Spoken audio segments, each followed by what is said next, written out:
let me speak on something. I'm getting men that's it's not just the passport bros. They just the loudest ones right now.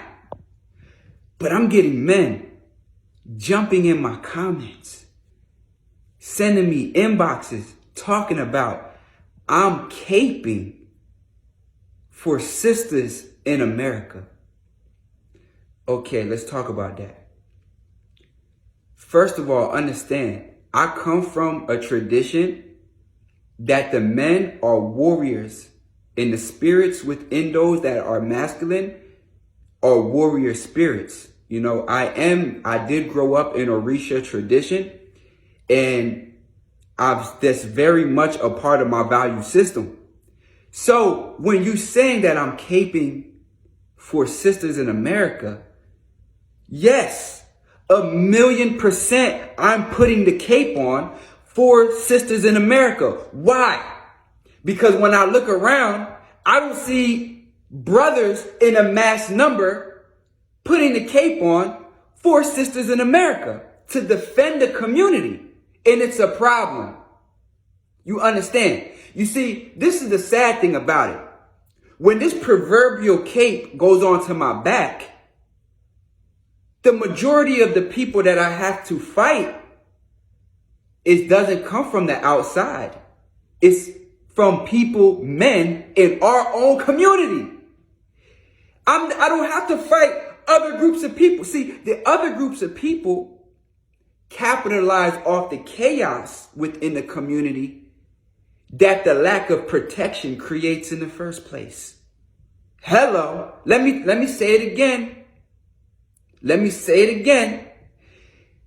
The outside sources capitalize off of the chaos created from the lack of protection of the men within the community. This is how you get exploited. This is how you get taken advantage of. Because the men within the community are not standing strong because they don't have their capes on. They're not heroic. And that's a problem because traditionally men were heroic. So when you say I put cape on, I put cape on my back. Why? Because it is a duty of mine as a man, a part of a community, to fight on behalf of the community and defend the women and children within the community. So when it's said and done, absolutely, I put the cape on every day for sisters in America.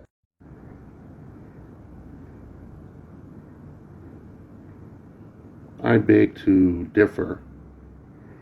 I don't see a man that is caping for women, okay?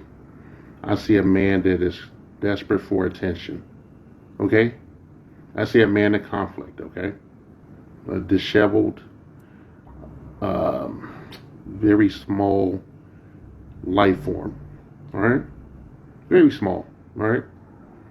I see a man who doesn't know which way is up, right? Doesn't know left from right, doesn't know his ass from a hole in the wall. And I see someone that, you know, is dying to be seen, okay? You're very performative, okay? You're pathetic. And, you know, I can't say that I pity you, okay? Because, well, you know, I'm from the Shy, all right? And they're very unforgiving here. They're unforgiving to backbiters, all right? I don't feel like you're a part of our ethnic community. And I'm not going to hazard a guess to your ethnic makeup and shit, but I do see a living contrarian of masculinity, okay? You're weak, right? You are weak. You were raised improperly, all right? And this is why you're in conflict and shit. You're a man-child or whatnot, sitting up here with your t-shirt on, and you're disheveled looking, you know, you look like a drug user, okay? But I'm not saying that, you know, it's just what I get from you. All right, you make a bad first impression.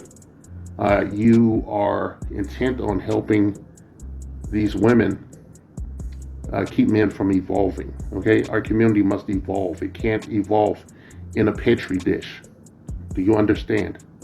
There's nothing intelligent or heroic about what you're doing, okay?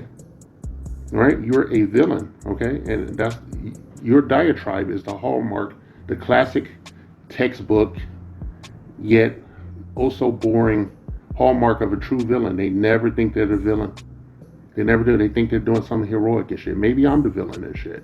But then again, I never claimed to be the hero. Right? I never claimed to be the hero. Right? I think you're a racist. Okay? I think you're racist. I think, if you want to make the world a better place, there's a lot of other, a lot of other things you could be doing. Maybe you can turn your attention to other ills in our community if you're a part of it and shit. But I believe you call yourself peso man or whatever the fuck it is, and you're about worth a peso, right? You're not worth shit to our community, and you're not doing any women any good deed here. Okay, you're not helping any women out. You're not doing anything for black women. They have nothing but contempt for you. You're a useful idiot, right? You're a useful idiot and shit. And dare I say, I would like you to remain in their ranks, okay, with your dick tucked between your legs like a good cuck. All right, you make sure you get the biggest maxi pad humanly possible and stick it in your panties, okay? Panties, okay? Not underwear, not boxer briefs. You from here on out, you should wear women's underwear with your dick tucked and a maxi pad up in that shit, okay? All right. I'm tired of dealing with racists like you. I'm tired of coming outside of myself to address this shit. But it's a moral responsibility for me to finally address you at this time. Okay? You are an irritant, a living irritant. This is your purpose in life, okay? You're a Loki, okay? A Loki. If we want to talk about comic books and shit, you're an irritant, a classic Loki. All right? You're not helping these women. They're not going to learn anything by sitting in the slave quarters, smelling each other's farts and shit, and telling each other nice things, and wearing rose-colored glasses and shit, under their white hoods, as they, continue their job. The turnkey business that is white supremacy and shit, which you are a minor cog in a bigger machine designed to keep us as a permanent underclass.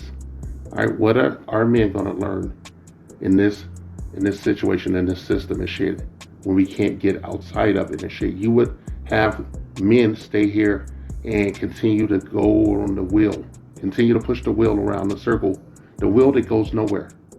You end up where you started, okay, perpetually. And as a misogynist anarchist, I'm here to tell you that I am a high proponent of chaos theory in our ethnic community. All right? Now, either we spread our wings and go where the wind takes us, or we're going to be extinct and shit. And I guess this is your purpose, okay? You are not a hero, okay? Quite honestly, if I had to, coin a term for you, quite honestly, I would call you a bitch ass nigga. This message has been paid for by the Dusties. Yes, the niggas you love to hate.